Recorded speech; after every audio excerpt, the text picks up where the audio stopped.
You open your investment app, not because anything urgent happened, not because the market crashed or rallied, just because.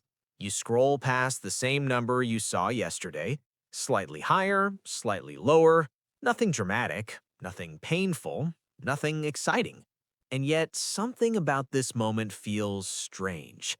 This quiet stretch, this long, uneventful middle where your money is growing, but not fast enough to change your life, where you have done the hard part already, where the finish line still feels distant.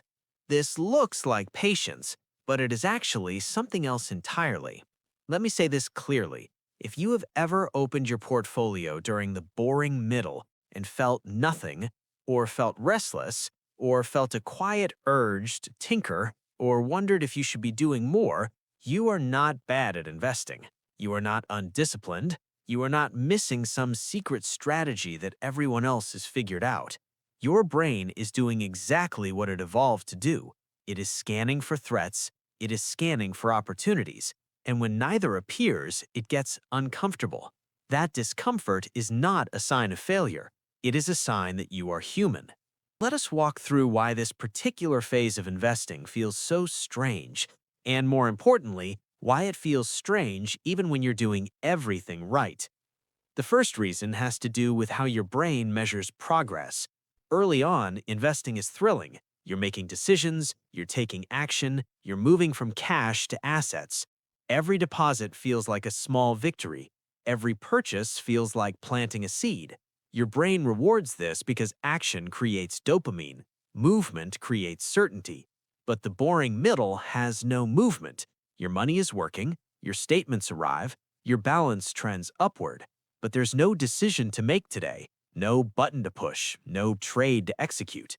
And your brain interprets this absence of action as absence of progress. It doesn't feel like winning, it feels like waiting.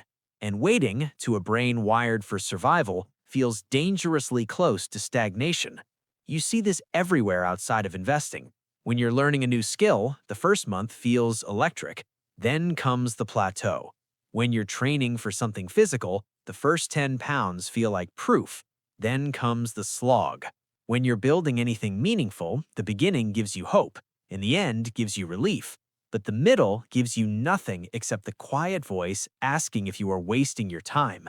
That voice is not trying to sabotage you, it is trying to protect you from what it perceives as standing still. The second reason is loss aversion dressed up as boredom. Most people think boredom is neutral. It's not. Boredom is uncomfortable. And when you're uncomfortable, your brain looks for an escape. In the boring middle, the escape is often a trade, a tweak, a new strategy, a new fund, something that feels like doing something. But here's what actually happens. You sell something that's growing slowly to buy something that's growing fast right now.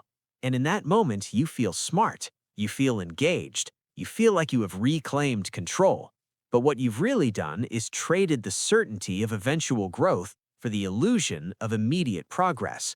Your brain prefers the illusion because the illusion produces relief. The boring middle produces none. And this is where money becomes emotional in a way most people never name. The boring middle forces you to sit with uncertainty.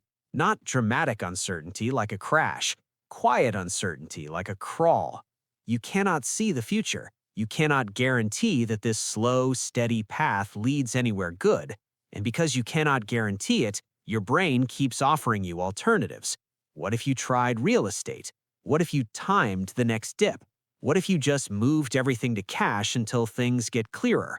Each alternative feels like a solution, but each alternative is actually a distraction dressed as a plan.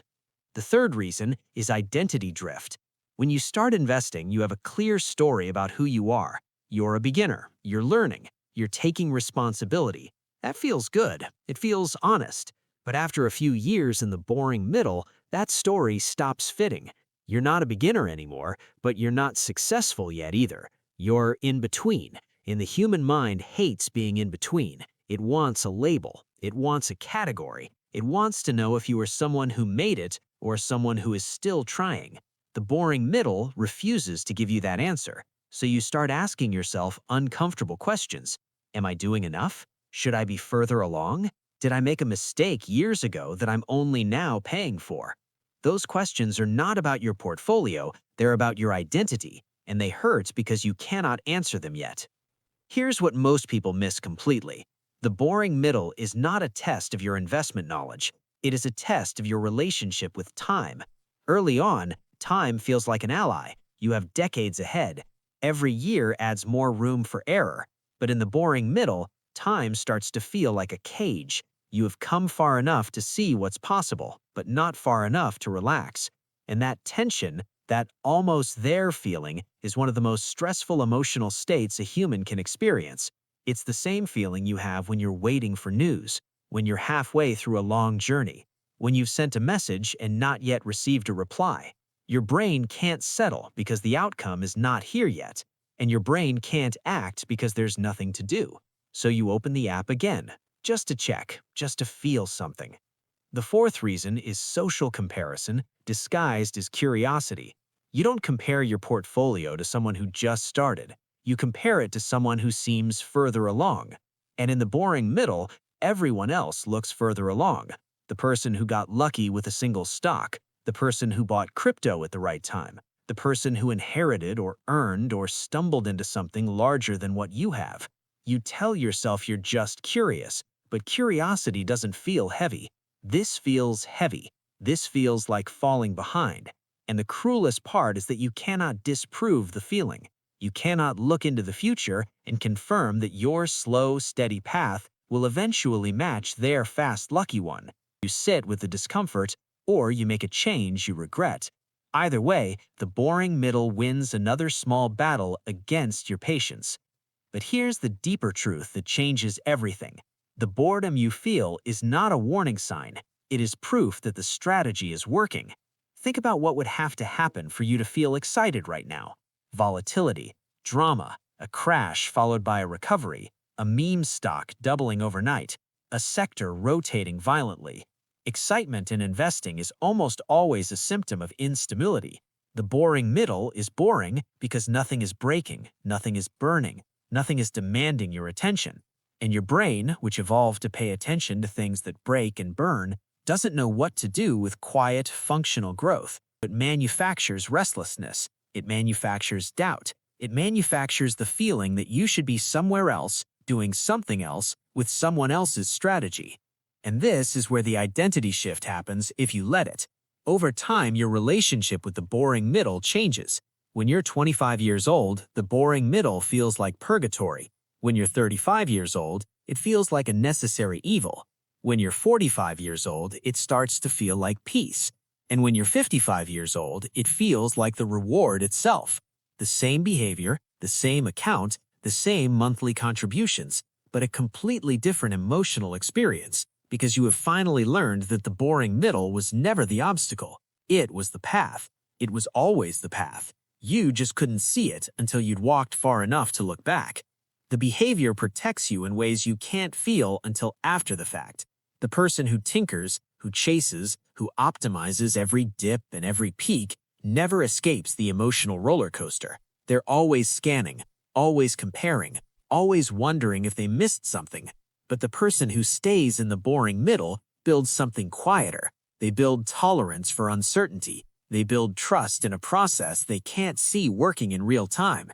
They build the ability to feel restless and do nothing anyway. That is not passivity. That is emotional regulation. That is a shield against every fear-based decision the market will offer you over the next 20 years. The boring middle teaches you that most of investing is not about making good decisions. It's about not making bad ones when you feel like you should be doing something. If you're in the boring middle right now, if you have opened your app today and felt nothing but a vague, uncomfortable pull to change something, you're not broken. You're not impatient. You're not failing. You are doing something that looks like nothing, and that's exactly why it works. Your brain will keep asking you to move, keep asking you to tweak, keep asking you to prove that you're still in control. You don't have to fight those feelings. You just have to recognize them for what they are. Not warnings, not mistakes, just the quiet sound of a strategy that is too steady to feel exciting and too powerful to abandon. You are exactly where you need to be, and the only thing missing is time. which, as it turns out, is the one thing you can't open an app to find.